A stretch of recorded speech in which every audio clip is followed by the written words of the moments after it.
Welcome back to Finding Rest in the Midst of Stress, How to Manage Being Busy in a Healthy Way. In Lesson 3, we shifted our focus from stress to rest, and we looked at the different types of rest that we need.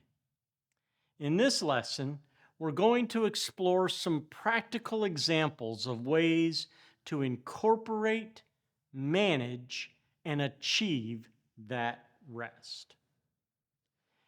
Each of us are made unique. So the stressors we experience, as well as the amount and type of rest that we need to combat them, will also be different. According to an article posted by Integris Health, rest can be difficult to define because it can look different for everyone. Rest is any behavior aimed at increasing physical or mental well-being. It can be active, such as going for a walk outside, or passive, such as taking 10 minutes to sit down and breathe deeply. Regardless of how you choose to rest, these daily behaviors can help you recover and recharge from physical and mental effort. That's why rest is linked to better physical and mental health. With that in mind, let's turn now to look at a few practical applications of how we're going to incorporate, manage, and achieve the rest that we need. Remembering that this list is just a start on ways to help us be prepared to manage being busy in a healthy way. First, as we discussed in Lesson 3, we must find a life rhythm that incorporates the physical, mental, emotional, and spiritual rest that we need into our daily lives, not just fit it in on special occasions. We must find ways to balance the full plate of responsibilities with the rest that we need. Then, when we're faced with the unexpected, we're better prepared and less likely to get overwhelmed. Next, we can't do it all of ourselves. We need to delegate or ask for help. There are certain responsibilities that only we can do, yes. However, there are some leadership tasks that others can help with. When we let others help carry the load, more can be accomplished with less stress. We see an example of this in the life and the ministry of Moses. Moses was trying to carry the entire workload alone, but his father-in-law helped him to see that he should divide the responsibilities so that more could be accomplished and he would not grow as weary. Moses' father-in-law replied, "What you are doing is not good. You and these people who come to you will only wear yourselves out. The work is too heavy for you. You cannot handle it alone. Listen now to me, and I will give you some advice. And may God be with you. You must be the people's representative before God and bring their disputes to Him. Teach them His decrees and instructions, and show them the way they are to live and how they are to behave.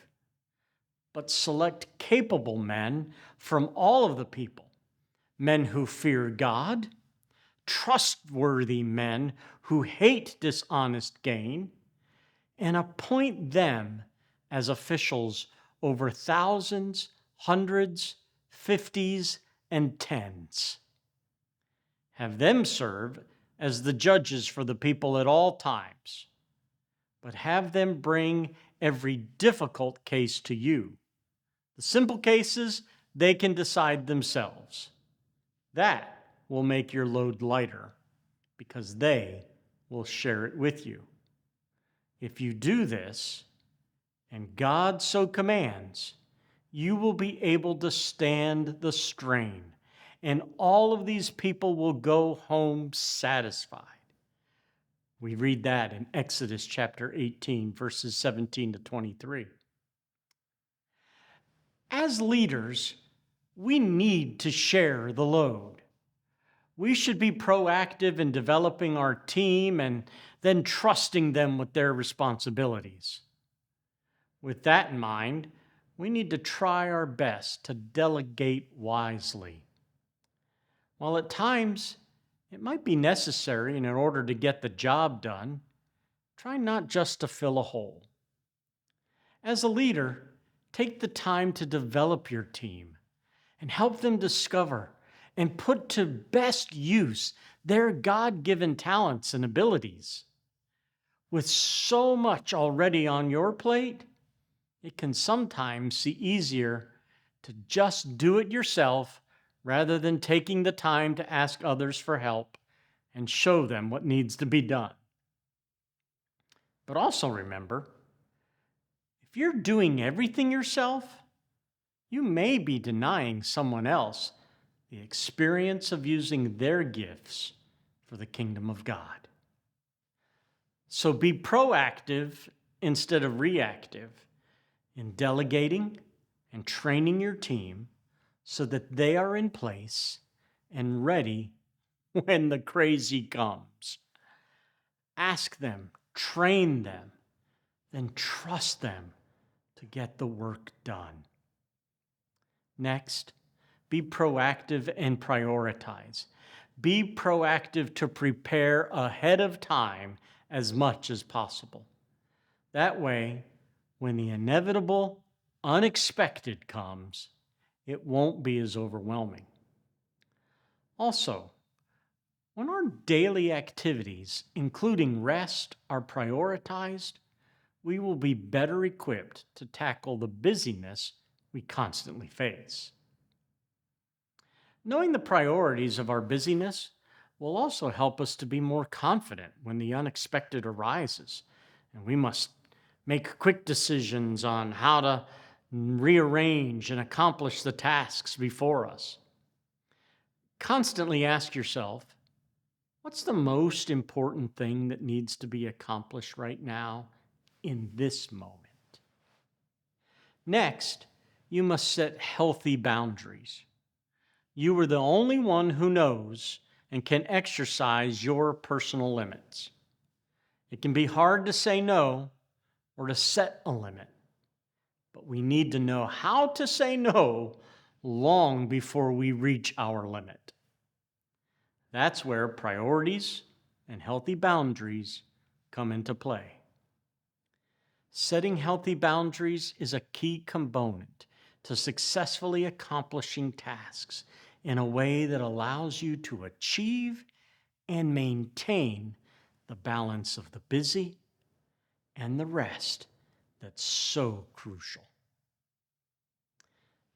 Next is self-care.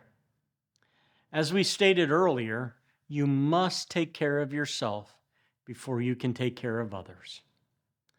As we learned from Heidi Godman, executive editor of the Harvard Health Letter, nurturing yourself in small ways can help ease burnout and exhaustion. Taking time for yourself isn't a luxury. It's essential to self-care. Again, as the saying goes, you can't pour out from an empty cup. Find those things that boost your energy, that make you feel alive, or are just plain good for you. Self-care can be anything from eating a healthy meal to taking a walk in the sunshine to taking a vacation to going to the movies with your family to just making sure to take a lunch break. Give yourself permission to rest and to do things you enjoy without feeling guilty. Don't let anyone steal your rest, either by adding to your already busy workload or by judging you for taking a rest. Along with self-care, you must also be mindful to practice self-discipline. You must be willing to say no to distractions that can lead to procrastination. In our world of instant information and constant movement, it's too easy for the devil to distract us. When we allow ourselves to indulge in distractions, we often end up stressed, trying to get everything done, or worse, allow our need for rest and self-care to be an excuse to shirk our responsibilities. With this in mind, self-discipline is vital to maintaining the proper balance of responsibilities and rest. Finally, and perhaps most importantly, we must keep proper perspective. In other words, keep the main thing the main thing. Again, Mark 12:29 through 31 reminds us that the most important commandment, answered Jesus, is this: to love the Lord your God with all your heart, with all your soul, and with all your mind, and with all your strength. The second is this: love your neighbor as yourself. There is no commandment greater than these. Again, as we discussed in Lesson 3, we must make sure that being in relationship with Christ always comes first before doing anything for Christ. The time spent on our being is often unseen, while accomplishing the doing is what we're held accountable for by others. Therefore, when our busy gets too stressful, it can be tempting to allow the being to take a back seat so that the doing can get done. However, if we keep trying to maintain the doing without the being, we will quickly find ourselves on the road to overwhelm, stress, and burnout. And as the church in Ephesus was warned in Revelation 2 through 4, while the doing is good, it's the being, it's our expression of our first love that's most important. I know your deeds, your hard work, and your perseverance. I know that you cannot tolerate wicked people, that you have tested those who claim to be apostles but are not, and have found them false.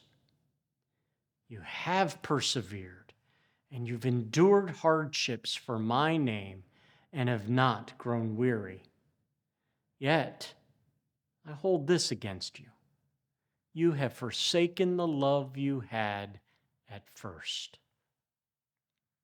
So be mindful of your priorities and keep proper perspective. When you start to feel overwhelmed and stressed out, stop a moment to gain perspective. Ask yourself, how's my being? How's my relationship? Is my first love coming first? As we conclude this lesson, think back to the stressors we talked about in Lesson 2. Again, what are your two biggest stressors? Then which of these practical applications for rest do you think can help you best manage those stressors? Take a few moments to think through and jot down your thoughts, and I'll see you again in Lesson 5.